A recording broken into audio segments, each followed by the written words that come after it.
नमस्कार, जय हिंद मेरे प्यारे साथियों आज के वीडियो में हम लोग देखेंगे हिंदी साहित्य का इतिहास। इससे पहले आप लोग देख रहे होंगे कि हिंदी की जो क्लास हम लोग की चल रही थी कंटिन्यू, उसमें हम लोग व्याकरण समाप्त कर चुके थे। व्याकरण आपका अंत हो चुका है, उसमें कुछ चैप्टर रह गए जैसे कि आपका विलोम शब्द हो गया, प्रवासी शब्द हो गया, मुहावरा हो गया, लोकोक्ति हो गया, अनेक शब्दों के लिए एक शब्द हो गया, तत्सम तत्व हो गया। ठीक है, ये जो चैप्टर हैं ये अभी बाकी रह गए हैं। तो ये ऐसे चैप्टर हैं जिनको आपको रटना ही होगा। ठीक है, उनको आपको याद करना ही होगा। तो उस चीज़ को आप लोग याद कर लीजिएगा, रट लीजिएगा। बाकी उसका भी हम वीडियो बना देंगे। लेकिन अभी इस समय आपका एग्जाम लगा हुआ है, तो इसलिए बहुत सारे विद्यार्थियों का कमेंट है कि हिंदी साहित्य का जो इतिहास है, यानी कि हिंदी साहित्य से 2 से 3 क्वेश्चन हर एग्जाम में देखने को मिलता है। तो इसलिए हम लोग देखेंगे हिंदी साहित्य का इतिहास। ठीक है, इसमें हम लोग देखने वाले हैं काल विभाजन किस तरीके से होगा, नामकरण, लेखक एवं उनकी रचनाएं। तो आइए बिना देर के हम लोग वीडियो को शुरू करते हैं। चलिए, तो हिंदी साहित्य में अगर देखा जाए तो सबसे पहले हम लोग थोड़ा सा इस हिंदी के बारे में देख लेते हैं कि यहाँ से आपसे डायरेक्ट क्वेश्चन पूछ लिया जाता है। जैसे कि पूछ लिया जाता है कि हिंदी जो शब्द है किस भाषा का शब्द है। तो अगर ये क्वेश्चन आपसे पूछा जाएगा तो आप क्या बताएंगे कि जो हिंदी शब्द है ये फारसी भाषा का शब्द है। किसका? फारसी भाषा का शब्द है। ओके, हिंदी दिवस पूछेगा तो क्या बताएंगे? 14 सितंबर बता देंगे। विश्व हिंदी दिवस वहीं अगर पूछेगा तो आप क्या बताएंगे? 10 जनवरी बताएंगे। ठीक है, अंतर्राष्ट्रीय मातृभाषा दिवस अगर आपसे पूछा जाता है तो फिर आप क्या बताएंगे? 21 फरवरी को अंतर्राष्ट्रीय मातृभाषा दिवस मनाया जाता है। फिर आपसे क्वेश्चन पूछा जाता है कि भारतीय संविधान में हिंदी को मान्यता कब दी गई थी। तो इसका आंसर होगा 14 सितंबर 1949 को भारतीय संविधान में हिंदी को मान्यता दी गई थी। ओके, अगला क्वेश्चन होगा कि आपसे कि पूछा जाएगा कि हिंदी की व्युत्पत्ति लगभग कितना ईसा पूर्व में ईरानियों के द्वारा की गई थी। तो आप क्या बताएंगे? लगभग 1000 ईसा पूर्व ईरानियों ने, ठीक है, ईरानियों के द्वारा की गई थी क्या? हिंदी की व्युत्पत्ति। अब ये सबसे वेरी इंपॉर्टेंट है कि हिंदी का जो उद्भव है उसका क्रम क्या होना चाहिए, सही क्रम उससे पूछा जाता है। तो आप क्या बताएंगे? सबसे पहले आपकी संस्कृत के बाद से पाली के बाद से प्राकृत के बाद से अपभ्रंश, फिर अवहट और लास्ट में तब जाकर किसका उद्भव हुआ? आपका हिंदी का हुआ। ओके, चलिए अगला देख लेते हैं हिंदी की उपभाषाएं। तो हिंदी की जो उपभाषाएं अगर आपसे पूछा जाता है कि हिंदी की कितनी उपभाषाएं हैं तो आप क्या बताएंगे? 5 बता देंगे कि हिंदी की जो उपभाषाएं हैं 5 है। कौन कौन सी हैं? तो पहला है आपका पश्चिमी हिंदी, दूसरा है आपका पूर्वी हिंदी, तीसरा है बिहारी हिंदी, फिर आपका चौथा है पहाड़ी हिंदी और 5वीं आपकी राजस्थानी हिंदी। ओके, अच्छा, इनके अंतर्गत भी उपभाषाएं आती हैं। ओके, तो देखिए अगर पश्चिमी हिंदी में देखा जाए तो कितनी है? 5 हैं। पूर्वी हिंदी में कितनी है? 3 है। बिहारी हिंदी के अंतर्गत कितनी है? 3 है। पहाड़ी हिंदी के अंतर्गत 3 है और राजस्थानी के अंतर्गत कितनी है? आपकी 4 है। अगर टोटल हम उपभाषा वर्ग के अनुसार देखा जाए तो कितनी बोलियां हैं? आपकी 18। यानी कि पश्चिमी हिंदी के अंदर कितनी बोलियां आएंगी? 5 बोलियां आएंगी।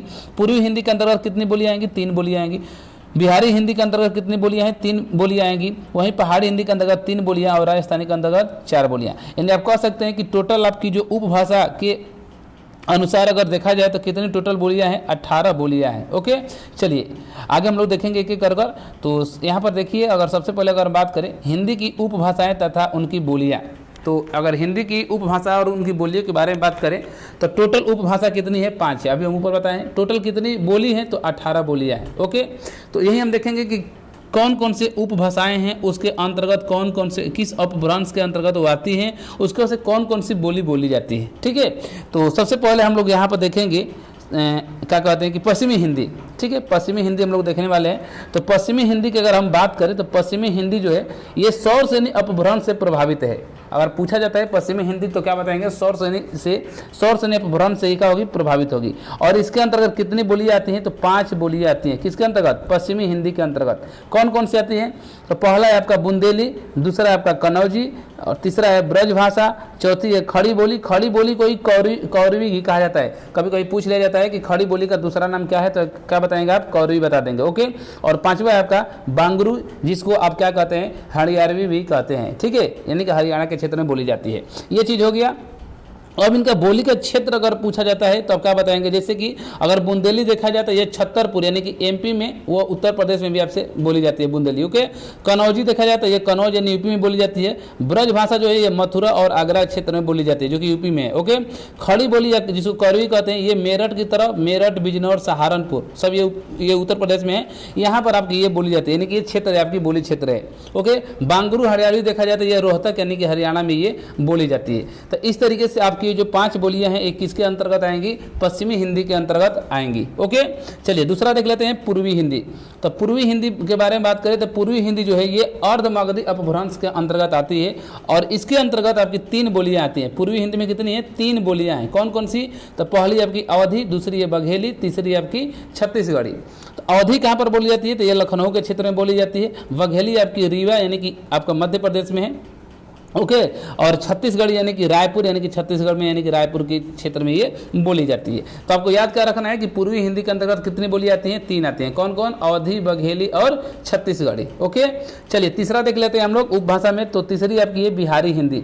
तो बिहारी हिंदी क्या अपभ्रंश पूछा जाता है, मगधी, ठीक है, मगधी अपभ्रंश के अंतर्गत आती है बिहारी हिंदी और इसके अंतर्गत भी 3 बोलियां हैं। कौन कौन सी हैं, तो पहली आपकी मगही, ठीक है, दूसरी है मैथिली और तीसरी आपकी भोजपुरी। तो जो आपकी मगही है ये आपका गया यानी कि बिहार में, ठीक है, बिहार के क्षेत्र में बोली जाती है, अरे गया के क्षेत्र में। और आपकी जो मैथिली है ये दरभंगा क्षेत्र में बोली जाती है, ये बिहार में ये दोनों। और भोजपुरी जो है ये बलिया यानी कि यूपी का जो पूर्वी हिस्सा है, सबसे लास्ट जिला पूर्वी का है वो बलिया है, ठीक है, जहाँ के हम भी रहने वाले हैं। तो यहाँ पर ये भोजपुरी बोली जाती है और बिहार में भी बोली जाती है सबसे ज़्यादा। ओके, अगर यूपी की बात करें तो यूपी में ये बलिया के क्षेत्र में बोली जाती है, ठीक है। तो ये बिहारी हिंदी के अंतर्गत कितनी भाषाएं आती हैं, कितनी बोली आती हैं, 3 बोली आती है, मगही, मैथिली और भोजपुरी। चौथी अगर हम बात करें तो चौथी आपकी जो उपभाषा है आपकी है पहाड़ी हिंदी। और पहाड़ी हिंदी अगर पूछा जाएगा तो सौरसेनी अपभ्रंश के अंतर्गत आती है और इसमें भी 3 बोलियां हैं। कौन कौन सी हैं, तो कुल्ली है, ठीक है, कुल्ली और कुमायूनी है और गढ़वाली है, ये 3 है आपकी। तो जो कुल्ली है ये आपका कुल्लू में यानी कि आपका बोली कुल्लू क्षेत्र में बोली जाती है। कुमायूनी जो है ये अल्मोड़ा जो कि नैनीताल में है, ठीक है, उत्तराखंड में, वहाँ पर ये उस क्षेत्र में बोली जाती है। गढ़वाली जो है कि टिहरी गढ़वाल के क्षेत्र में, ठीक है, उत्तराखंड में ये बोली जाती है। तो ये आपकी पहाड़ी हिंदी के अंतर्गत 3 बोलियां आती हैं, ठीक है। चलिए आपको बस याद यही करना है कि पूछेगा आपसे कि पहाड़ी हिंदी से आप अपभ्रंश पूछ लेगा तो सौरसेनी अपभ्रंश बता देंगे और इसके अंतर्गत कितनी बोलियां आती हैं तो आप बता देंगे 3 आते हैं। हो सकता है कभी कभी पूछ ले कि कौन कौन से हैं, तो आप ये इसको याद कर लीजिएगा, ठीक है। क्षेत्र बहुत कम ही चांस रहता है पूछने का। चलिए 5वां है आपका राजस्थानी हिंदी। राजस्थानी हिंदी तो इसका भी सौरसेनी अपभ्रंश है, ठीक है, और इसके अंतर्गत आपके 4 बोलियां आती हैं राजस्थानी में भी। कौन कौन से हैं, तो जयपुरी है, मालवी है, मारवाड़ी है और मेवाती है। तो जयपुरी की बात करें तो जयपुर क्षेत्र में बोली जाती है जो कि राजस्थान में। मालवी जो है ये उज्जैन यानी कि एमपी में है, इस क्षेत्र में बोली जाती है। मारवाड़ी जो कि जोधपुर बीकानेर राजस्थान में है, इस क्षेत्र में बोली जाती है। और मेवाती भी आपके राजस्थान में मेवात जिले की साइड में बोली जाती है। तो राजस्थानी हिंदी के अंतर्गत कितनी बोलियां हो गई, 4 हो गई। कौन कौन, जयपुरी, मालवी, मारवाड़ी और मेवाती, ठीक है। तो इस तरीके से हमने देख लिया ये हिंदी की जो 5 आपकी उपभाषाएं हैं, ठीक है, और टोटल जो 18 बोलियां हैं, इन चीज़ को हमने देख लिया, ठीक। चलिए अब नेक्स्ट हम लोग यहाँ से देखेंगे आपका हिंदी का जो विभिन्न कालखंड है उनका जो नामकरण है क्या है, उसी चीज़ को हम लोग देखने वाले हैं, यानी कि विभिन्न कालखंड के नामकरण। तो सबसे पहले हम लोग देखेंगे कालखंड में आदिकाल। क्या आदिकाल, सबसे पहले देखेंगे कि आदिकाल क्या होता है। तो आदिकाल का अगर बात करें तो आदिकाल का जो नामकरण है वो अनेक यानी कि विभिन्न कवियों द्वारा विभिन्न उनका नाम दिया गया है। जैसे कि अगर हम बात करें मिश्र बंधु को, ठीक है, ये कवि हैं तो कवि का नाम है। अगर मिश्र बंधु की बात करें तो आदिकाल को मिश्र बंधु जी ने प्रारंभिक काल कहा है। आपसे एग्जाम में क्या पूछा जाएगा कि आदिकाल को मिश्र बंधु ने क्या कौन से काल का नाम दिए हैं, तो आप क्या बताएंगे, प्रारंभिक काल कहे हैं। वहीं अगर रामचंद्र शुक्ल की बात करें तो ये वीरगाथा काल कहे हैं। किसको, आदिकाल को। ओके, चलिए नेक्स्ट देख लेते हैं।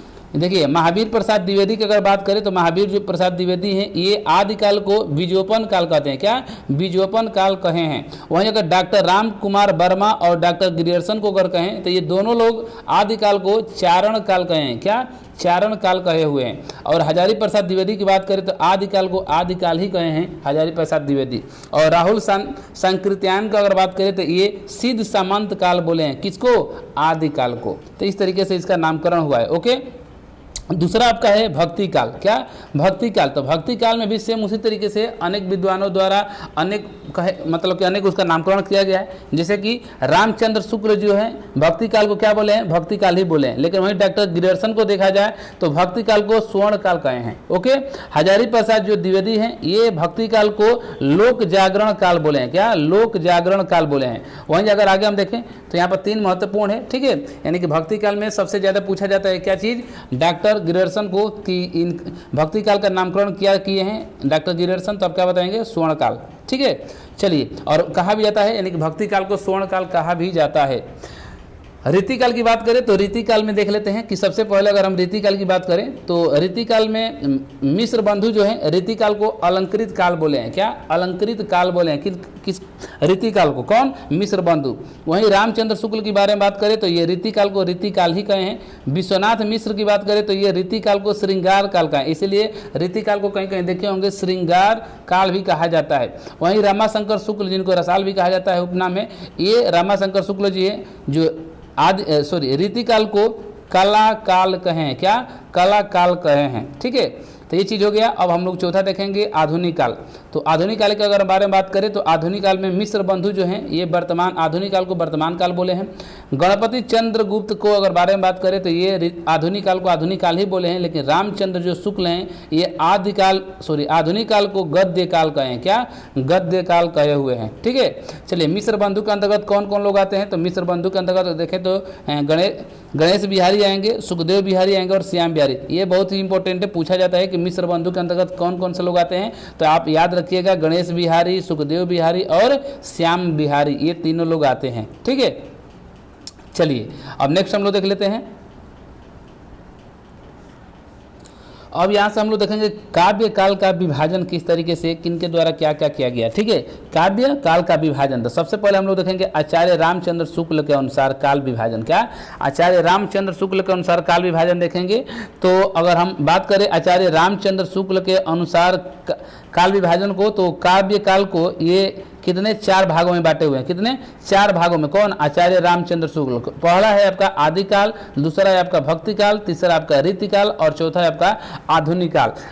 अगर आदिकाल के अगर समय की बात करें तो 1050 ईस्वी से लेकर 1375 ईस्वी तक। ओके, भक्ति काल वहीं 1375 ईस्वी से लेकर 1700 ईस्वी तक।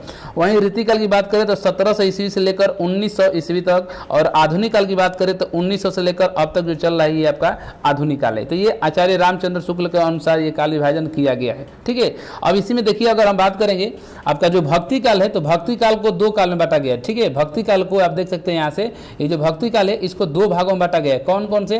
तो पहला है आपका निर्गुण भक्ति शाखा और दूसरा है आपका सगुण भक्ति शाखा। और इनको भी फिर से बांटा गया है, यानी कि निर्गुण भक्ति शाखा को भी 2 भागों में बांट दिया गया है। पहला आपका है ज्ञानाश्रयी शाखा और दूसरा आपका है प्रेमाश्रयी शाखा। ओके, और सगुण भक्ति काल को भी 2 भागों में, यानी कि राम भक्ति शाखा और कृष्ण भक्ति शाखा के अंतर्गत बांटा गया है। वहीं अगर हम रीतिकाल के बारे में बात करें तो रीतिकाल को भी 2 भागों में बांटा गया है। पहला है आपका रीतिबद्ध, ठीक है, और दूसरा है आपका रीति मुक्त। ये 2 भागों में बांटा गया है। तो एक एक कर हम लोग इसमें पढ़ने वाले हैं। तो आपको ध्यान क्या रखना है कि आचार्य रामचंद्र शुक्ल के अनुसार कितने कालखंडों में बांटा गया है? 4 कालखंडों में। कौन कौन? आदिकाल, भक्तिकाल, रीतिकाल और आधुनिक काल। ये चीज हो गया। चलिए अब हम लोग यहाँ से बात करेंगे कि आदिकाल सबसे पहले जो है आदिकाल, जिसको वीरगाथा काल भी कहा गया है, इनके जो प्रमुख रचना है और उनके लेखक के नाम है उसको हम लोग देखेंगे। एक चीज़ यहाँ से ध्यान रखिएगा कि आदिकाल को ही क्या कहा गया है? वीरगाथा काल कहा गया है। तो इनके जो प्रमुख जो रचनाएं हैं आदिकाल की वहीं देखेंगे और उनके जो लेखक हैं उसको देखने वाले हैं। तो आदिकाल के अगर बारे में बात करें तो सबसे पहले रचना आती है खुमान रासो। क्या? खुमान रासो। इसकी जो इनके जो लेखक हैं ये हैं दलपत विजय। याद रखिएगा, यही आपसे एग्जाम में पूछा भी जाता है। वहीं अगर हमीर रासो की बात करें तो हमीर रासो के जो लेखक हैं वे हैं सारंगधर हैं। Okay, Prithviraj Raso very very important है। पृथ्वीराज रासो चंद्रवरदाई हैं। कौन? चंद्रवरदाई इसके लेखक हैं। वहीं संदेश रासो की बात करें तो अब्दुल रहमान जी हैं। ठीक है, चलिए भविष्यत कहा, ठीक है, इनका है जो धनपाल जी हैं। और वहीं जय मयंक जस चंद्रिका के अगर बारे में बात करें तो मधुकर भट्ट हैं। ठीक है, बीसल देव रासो के अगर बारे में बात करें तो नलपति नाल जी हैं। परमाल रासो पूछा जाता है तो जगनीक हैं। कौन? जगनीक हैं परमाल रासो के। कीर्तिलता का देखें तो कीर्तिलता का आपका है विद्यापति। और पद्मचर्यू, ठीक है, पद्मचर्यू के कौन है? स्वयंभू हैं। श्रवणाचार्य का अगर पूछा जाए लेखक कौन है तो कौन है? देवसेन जी हैं। मृगावती के कौन है? कुतुबन है। ठीक है, तो यहाँ पर आपका याद क्या वेरी वेरी इंपॉर्टेंट है? बीसल देव, परमाल रासो और आपका ये मृगावती, ये वेरी वेरी इंपॉर्टेंट है, इसको आप लोग देख लीजिएगा। ये चीज हो गया। अब दूसरा हम लोग देखेंगे भक्ति काल। भक्ति काल को क्या कहा गया है? पूर्व मध्य काल भी कहा गया है। भक्ति काल को ही पूर्व मध्य काल कहा गया है। तो इसके अंतर्गत जो प्रमुख रचनाएं हैं, हम उनके लेखक है उसको हम लोग देखने वाले हैं। तो अगर भक्ति काल के बारे में बात करें तो सबसे पहली रचना आती है साखी।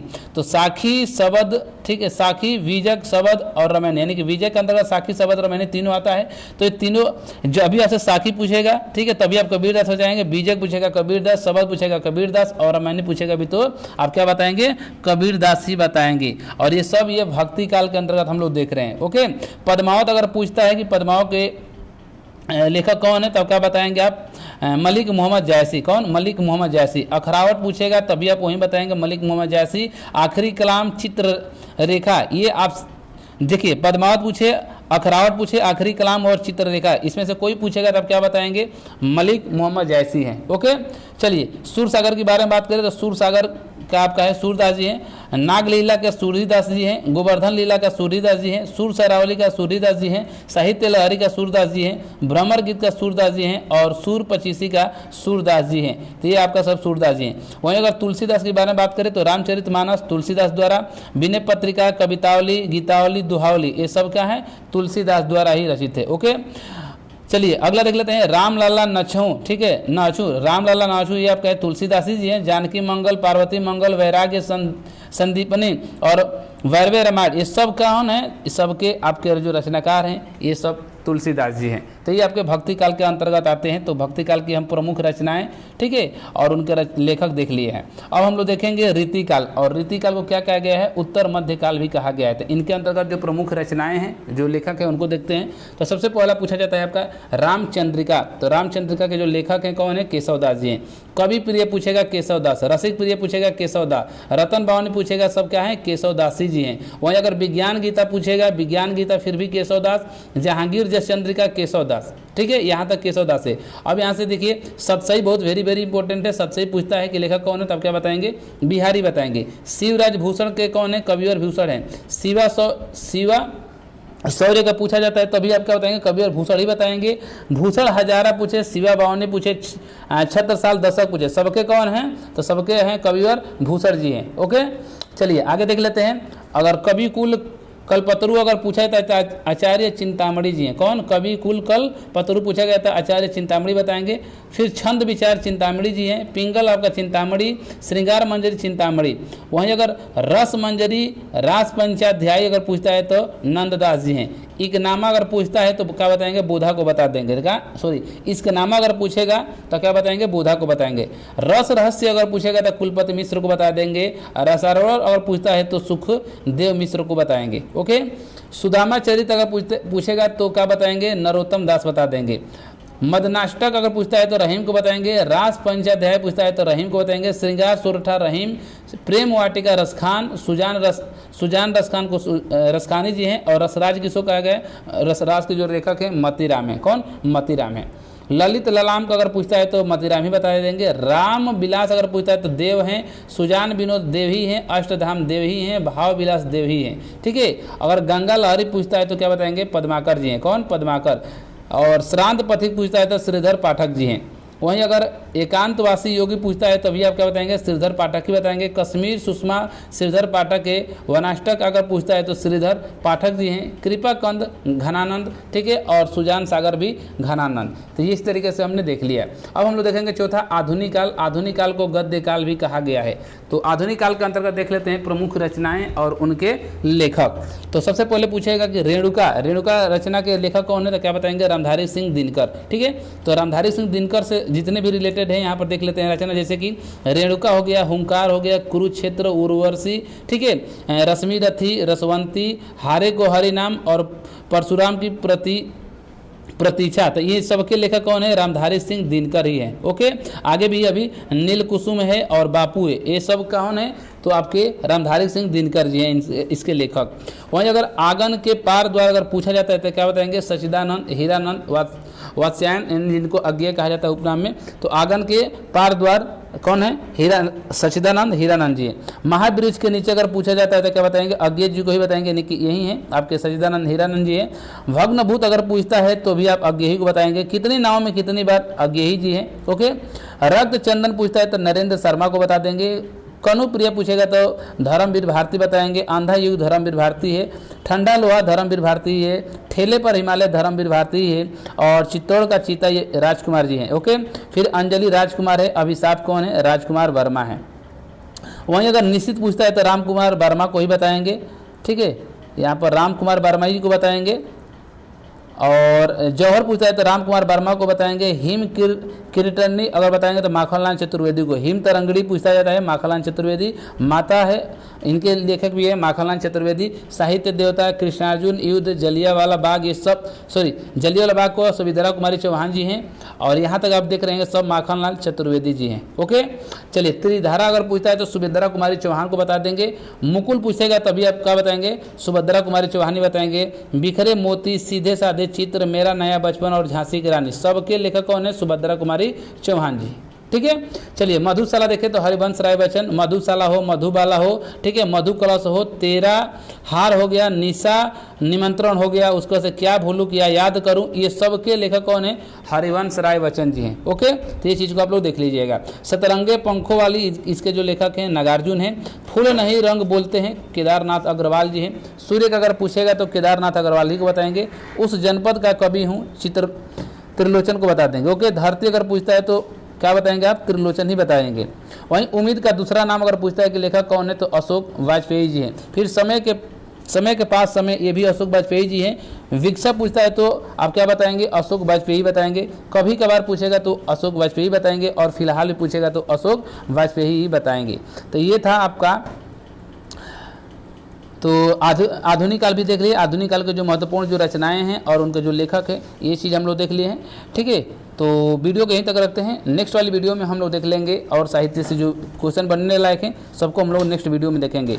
तो आज के लिए बस इतना ही वीडियो रखते हैं। वीडियो आपको अच्छी लगी है तो वीडियो को लाइक करना ना भूलें, और चैनल पर पहली बार आए हैं, चैनल को सब्सक्राइब नहीं किए तो चैनल को सब्सक्राइब जरूर कर लें। इसका PDF लेने के लिए टेलीग्राम ज्वाइन कर लीजिए। टेलीग्राम का नाम है वहीं सरकारी PA का नाम से ही टेलीग्राम है। ठीक है, सरकारी PA टेलीग्राम पर सर्च कीजिएगा और वहाँ से आप लोग ऐड हो जाएगा, ज्वाइन कर लीजिएगा, वहाँ इसकी PDF मिल जाएगी। ओके, धन्यवाद।